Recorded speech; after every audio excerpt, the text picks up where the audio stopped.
How It All Goes Down. All rights reserved. Independently published by Curtis Wayno. 2026. How It All Goes Down. Chapter 1. Thorn Inside. In the suburbs of North America lived Stephen. He was raised in a good family among patience and decency. His parents, brother, sister, and Stephen hardly went without, enjoying the fruits of their father's labors as a successful information technology professional. There had always been a mildness in Stephen, an agreeable, peaceable nature that made him easy to keep near. As a child, he was drawn less to chaos than to arrangement. He could spend long stretches of time building careful little worlds with miniature toys, setting each figure in its place, taking comfort in the instant decisiveness his solitude afforded. Even his first attachments carried that same instinct. He once loved a stuffed duck with unusual tenderness, handling it as though its seams could feel strain, as though care itself might preserve what the world would otherwise wear down.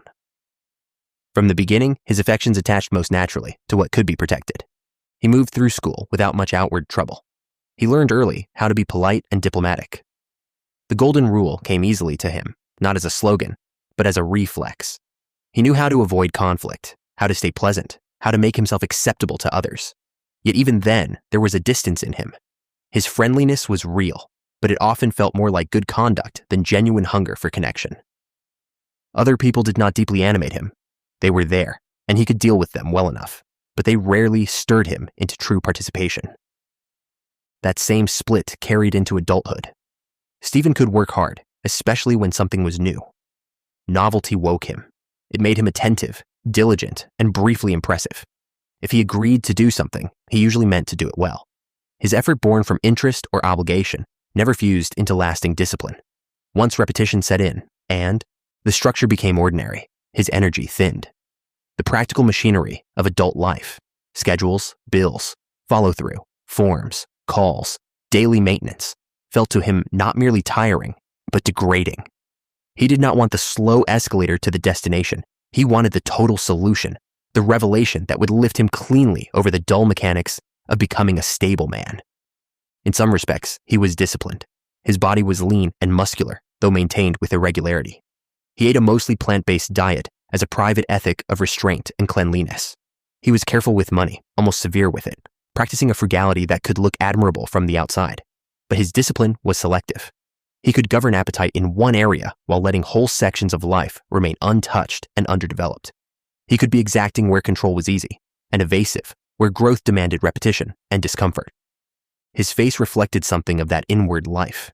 His pronounced brows and long, narrow face seemed to be made more for scrutiny than ease. His mouth tended toward tension rather than softness. Even at rest, there was a seriousness in him, a look of inward occupation, as though he were never fully in the room he stood in. Handsome in a severe way, he gave the impression of someone alert, self-contained, and difficult to approach for long. Women had entered his life only sparsely, and never in a way that truly reordered him. He knew desire, but not in the easy, embodied way it seemed to come to other men. His attraction often began in thought rather than presence. He could speak intensely about hidden meanings, psychology, metaphysics, the invisible patterns beneath events. And that intensity could create intrigue. Intimacy asked more of him than intensity could provide. It asked for continuity, warmth, mutual inconvenience, ordinary tenderness, and the willingness to remain present after the mystique had worn off. Stephen was poor in those currencies. He could fascinate for a moment, but not sustain a life with someone. He was more comfortable interpreting a woman than loving one. As he grew older, his mind drifted further toward abstractions, hermetic principles, symbolic systems, hidden histories, occult structures, universal laws, and conspiratorial frameworks that made the visible world seem thin and compromised. These interests did not make him foolish. In some ways, they sharpened his perception. He often did see through things others accepted too easily, though insight became entangled with avoidance. He grew contemptuous of ordinary ambitions, dismissive of conventional success, and quietly proud of his distance from the herd. What he did not want to admit was that contempt offered him shelter. It was easier to call the game false than to face how frightened he was of being measured within it. While motivated in the past to act as an agent of change in a society that was upside down, Stephen had been continually met with disappointment as plans fell through his fingers. He began living beside life rather than inside it. He researched more than he built. He planned more than he acted. His notebooks, saved links, business ideas, browser tabs, philosophical systems, and half-started visions all gave the impression of a man on the verge of emergence. But emergence never came. Preparation became his habitat. He mistook accumulation for motion and self-awareness for progress. By his early 30s, his isolation no longer felt dramatic enough to be called loneliness. It had become infrastructural. A few family ties remained by proximity. A few acquaintances lingered from older chapters. Work gave him just enough contact to remain legible as a person, but his days had narrowed. Fewer people expected anything from him. Fewer still knew what his hours actually looked like. He had become increasingly vulnerable to forms of experience that offered intensity without reciprocity, private obsessions, fantasy, one-way desire, stimulating appetites that asked nothing of him except surrender. They gave him engagement without exposure, control without competence, and comfort without transformation. This was the state in which Stephen approached the threshold of his great lesson. Not wicked or monstrous, but recessed. He was immature in the deepest sense, not childish in intelligence, but in incarnation. He had not yet learned that real freedom is purchased through submission to what is ordinary, repetitive, and humbling. He had not yet learned self-mastery is not the same as self-containment. He had not yet learned that desire, left unchallenged, will disguise itself as identity. So he remained vulnerable to the silhouette, not because he loved darkness more than light, but because he had spent so many years feeding the parts of himself that wanted sensation without responsibility, nearness without vulnerability, and escape without cost. Ironically, Stephen knew this, at least in flashes. He knew his life had not failed in one catastrophic moment, but had spoiled by increments. A full life he couldn't wait to wake up to take on never met him where he was. Hidden ideas, appetites, and postponements bore from the pangs of pre-teen adulteration, which plagued his focus to realize higher spaces of thought free from self-delusion. He knew that much of what he called depth had become an alibi for avoidance. Standing alone with himself, disciplined in appearance yet inwardly diminished, he could no longer entirely outrun the sound of his own judgment. It rose now from somewhere below speech, gathering weight, preparing to take the form of a voice he loathed because it spoke too closely to the truth. I never asked for this. I've wanted to be happy for so long. Why do I sit on my bed drinking this beer, reflecting on the life gone by me? It sucks. Stephen stared into the darkening window and felt the phrase curdle inside him. As a younger guy, I figured there was more to life than what I saw, so I took that path to see what's hidden. Great, but I'm left more confused and broken than ever. It's like something in me doesn't want to believe how great life could be. Outside, Friday evening was ripening into life. Engines passed. Laughter drifted up from the street. Friday night moved on without him, warm and careless. While he sat embalmed in doubts and questions he regretted were mental occupations at all.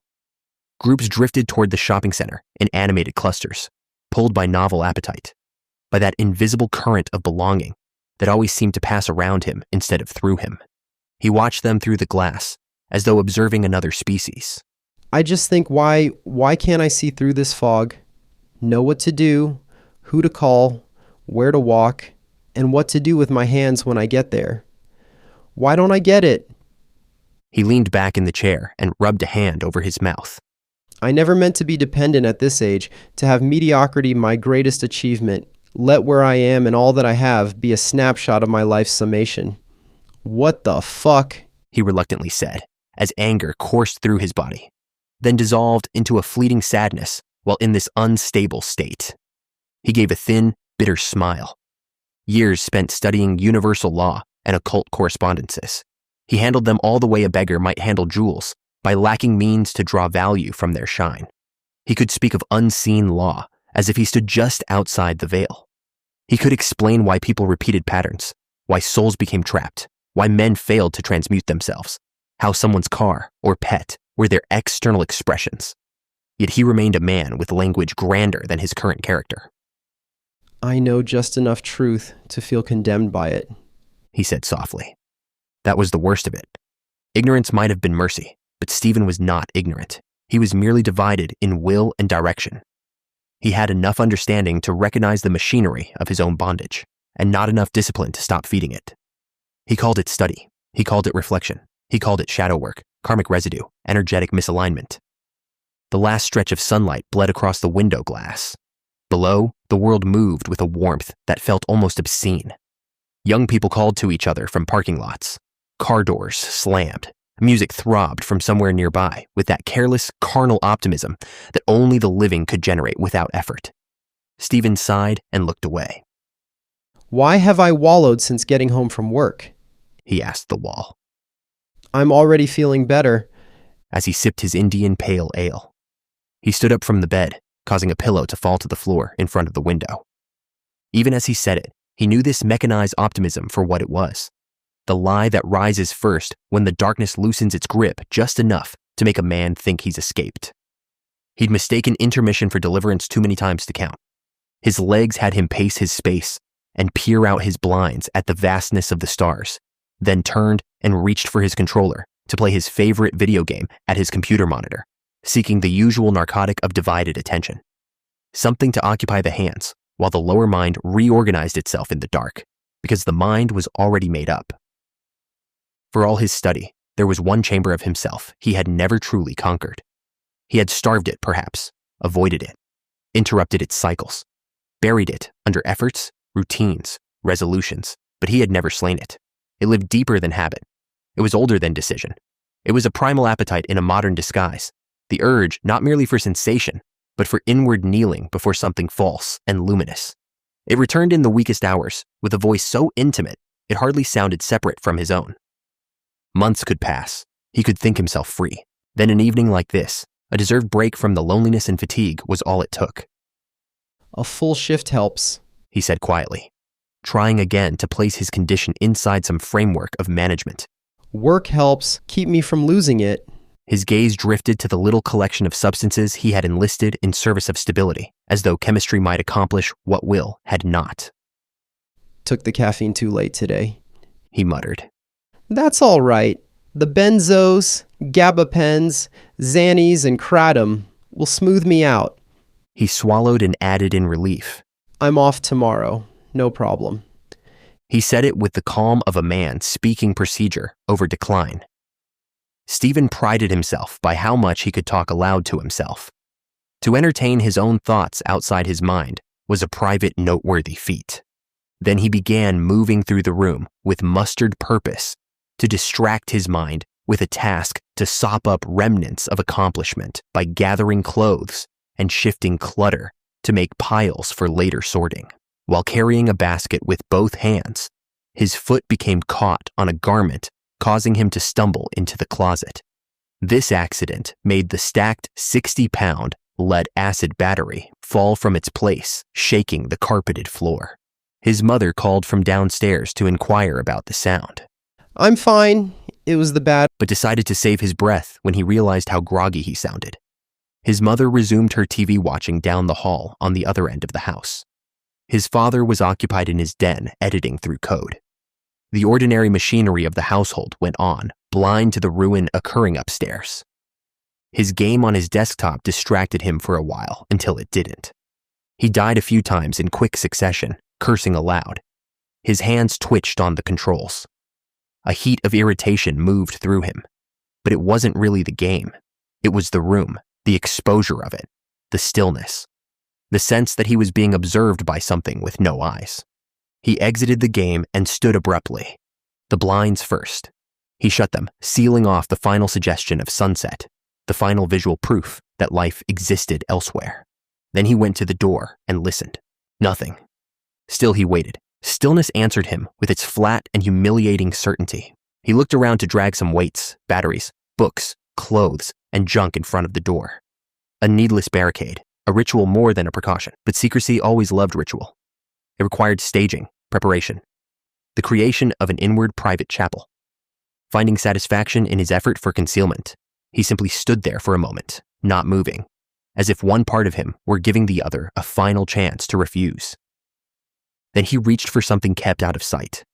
The act itself remained unseen, but its meaning spread across his face instantly. A smile crept there, wide, eager, corrupted by familiarity. His eyes brightened in a way nothing holy had made them brighten in years. It was not joy, but recognition. The look of a servant re-entering the chamber of a false god he pretended, between visits, to despise. The blinds glowed with trapped light, while the room behind them sank further into its hidden rite. Later, as night turned to morning, he lay on his bed in darkness. Something had been spent. The old transaction had taken place, and as always it had left the same residue behind, a slackness of soul, a faint nausea of conscience, the impression of having volunteered pieces of himself to something that never gave back. He sat up to reach for the can on the nightstand to take another sip. Paused. A sound? His hand moved to his chest. He fumbled his body to stand on his feet, listening. Nothing distinct. His hands rested at his sides. Only the strange magnification of small noises came when the conscience is already inflamed and the nerves are looking for punishment. He sipped again. Stephen put a hand to his chest again. The pain was unmistakable this time. Not a flutter, not nerves, not another chemical misfire to be explained away. A clamp of force tightened around his heart with monstrous certainty. He froze, eyes wide. No, he whispered. The pressure deepened, bloomed outward, and then drove inward all at once, as though some unseen hand had reached into his chest and closed its fist around the center of him. His breath shortened into useless shreds. He grabbed himself with both hands, as though he could hold the failing organ together by will alone. No, not now. His body fell on the bed's edge in exhaustion, adjacent to the window, deciding whether or not to get back up. His body began sinking down the ruffled comforter, hanging off the bed, bent and gasping, until his knee suddenly came loose of the blanket and made impact with the pillow on the ground. His face twisted in a grotesque mask of pain and disbelief. Every prior night, every indulgence, every compromise, every chemical consolation, every smug little postponement suddenly seemed to gather behind this moment and shove him toward it. His body convulsed, and then, with appalling lucidity, he understood. This is happening. This is really happening. The room began to drain of substance. His vision darkened, though his eyes remained open. Sound withdrew as if receding down a tunnel. He could no longer feel his limbs as limbs, only the abstract failure of a structure no longer answering command. No jaw to clench, no fingers to grasp, no legs to brace, no chest that would obey. The body was becoming an object before he'd fully left it. His mind searched desperately for something meaningful. His parents, his brother, his sister, a woman he never called back, the businesses he never built, the books he never finished, the gardens he never planted, the apologies he never made, the life he always said would begin soon. But another thought forced its way to the surface. The solid-state drive, an entire private kingdom of escape. His eyes widened, a secret archive that had demanded years of attention, while the rest of his life waited patiently outside the door. The realization struck him with greater force than the pain in his chest. That's what I'm thinking about? His breathing became ragged. Not family, not love, not gratitude, not even regret for so much that had been left undone. A storage device. A box of electrical components filled with things he would never look at again. A laugh escaped him, half sob, half disbelief. Really, Stephen? His voice sounded distant. That's the last thing? The room blurred. Tears gathered in the corners of his eyes. The selfishness of it stood exposed, stripped of every excuse. Not because desire itself was evil, but because he suddenly saw the exchange he had been making. Life traded for simulation. Participation traded for observation. Connection traded for control. The drive wasn't the problem. The problem was that it represented a life spent standing beside his own existence instead of entering it. His chest clenched again, harder, the strongest yet. Stephen's body curled instinctively. A strange calm began creeping in around the edges. Lifelong unconscious pulses of tension all over his body had finally ceased. His knees hit the pillow by the window and fumbled weakly with the blinds to look outside. A breeze blew in through the cracked window onto his stilled face. Something about it seemed absurdly beautiful. He thought of all the grand spiritual theories he had studied, all the occult diagrams, books, and systems. In the end, the lesson appeared embarrassingly simple. Be here. Actually, be here. The room darkened. His final coherent thought arrived not as a sentence, but as an understanding. I was given a life, and I kept postponing it. Then the pressure vanished, and so did the room. He was now no longer within the flesh's weight in an abrupt and clean separation. He saw his own body on the floor beside the window, collapsed, graceless, emptied of personhood almost instantly, as if the flesh had been waiting its whole life to reveal how little nobility it possessed on its own. A bright silver cord extended from the corpse to him, radiant and living, a thread too pure for the carcass it still honored. Relief came first, and the relief shamed him. For one fractured second, awe nearly overtook him as he accepted his new dimension. Then his gaze fell upon the desk. Behind the laptop was the solid-state drive. The horror reminded him again, dwarfing the fear from the sight of his own corpse.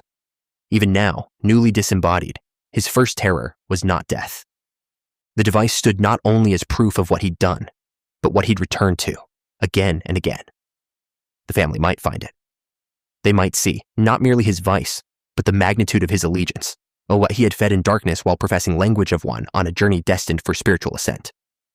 More than the great unknown opening around him, the element weighing his soul was exposure. And in that fact lay a judgment sharper than any voice could have spoken. The etheric form held him in the room only briefly, thin as vapor, silver-bound above the body below. Yet already the room was weakening in significance. The walls seemed less like structure than memory. The house lost its density. The neighborhood dimmed. Earth itself receded from centrality, becoming not homeland, but reference point, one coordinate among others. All that he'd been was now over. A bitter relief became lazily scattered in his field. He felt the local pull loosening. The cord brightened, stretched, then withdrew. Its disappearance was not gentle. It was final. The last intimate claim of flesh, family, house, street, nation, and world released him all at once. He was no longer near the body. He was within consequence. The silver cord dissolved entirely. The etheric sheath gave way, and Stephen was torn from the room of his death and hurled into the astral field of existence.